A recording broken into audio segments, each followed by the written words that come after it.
धोखेबाज सारस।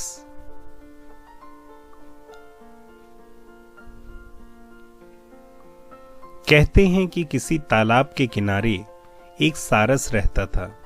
उस तालाब में बहुत सी मछलियां थीं। सारस खूब पेट भरकर मछलियां खाता और खुश रहता था। इस तरह सारस को वहां कई साल गुजर गए। सारस बूढ़ा हो गया था। अब वो आसानी से मछलियां नहीं पकड़ सकता था। एक आध मछली हाथ भी आ जाती तो उससे उसका पेट नहीं भरता था। वो सोचने लगा कि इस तरह तो वो भूखा मर जाएगा।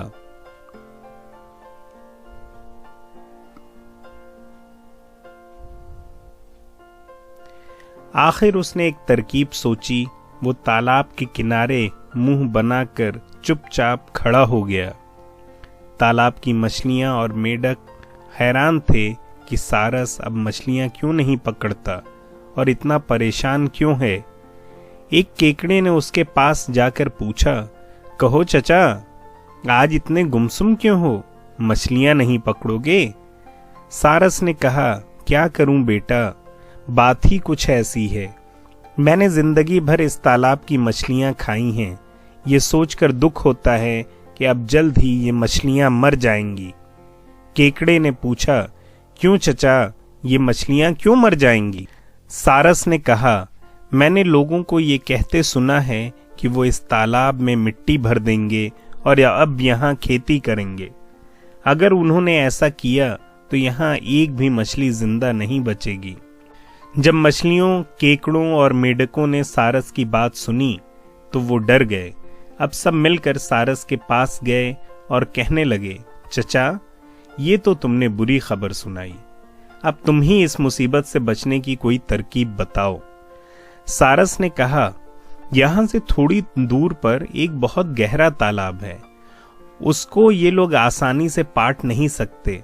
अगर तुम चाहो तो मैं तुम लोगों को वहां ले चलूं।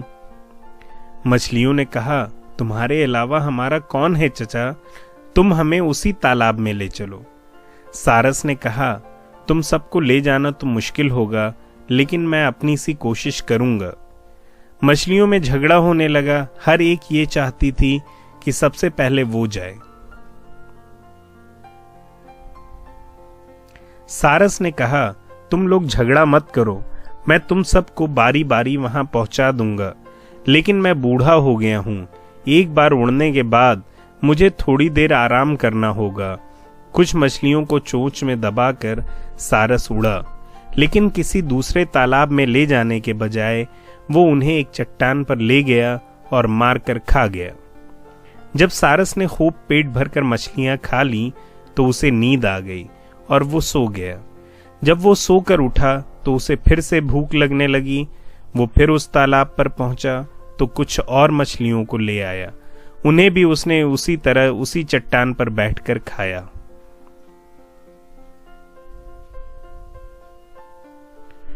अब तालाब में थोड़ी सी मछलियां बची थीं। उनमें एक केकड़ा भी था। उसने भी सारस से कहा, मेरी भी जान बचाओ, किसी तरह मुझे भी यहां से ले चलो। सारस ने सोचा, चलो एक दिन केकड़े का भी नाश्ता किया जाए, जरा मुंह का मजा ही बदलेगा। मछलियां खाते खाते तो जी भर गया है। वो केकड़े को लेकर उड़ा। रास्ते में केकड़े को कहीं भी कोई तालाब नजर न आया। इतने में उसने देखा कि सारस आगे जाने के बजाय नीचे उतर रहा है। केकड़े ने पूछा, चचा, यहाँ तो कहीं पानी नहीं है, यहाँ क्यों उतर रहे हो? वो तालाब कहाँ है जहाँ तुम मछलियों को ले गए हो?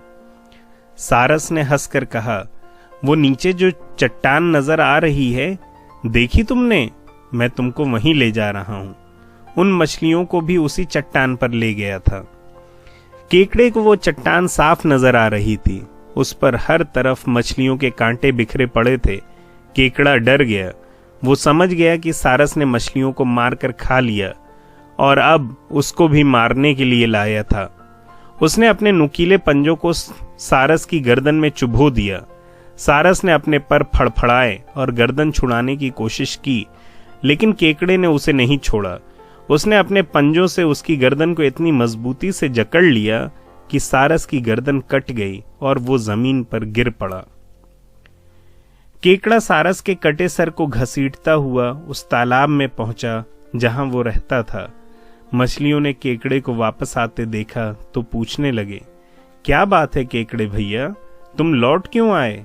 चचा सारस कहाँ रह गए? केकड़े ने हंसकर कहा, चचा तो नहीं आए, लेकिन हाँ, उनकी खोपड़ी जरूर लाया हूं।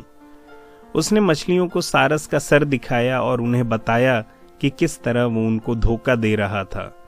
उस धोखेबाज सारस से छुटकारा पाकर मछलियां बहुत खुश हुईं और केकड़े की तारीफ करने लगीं।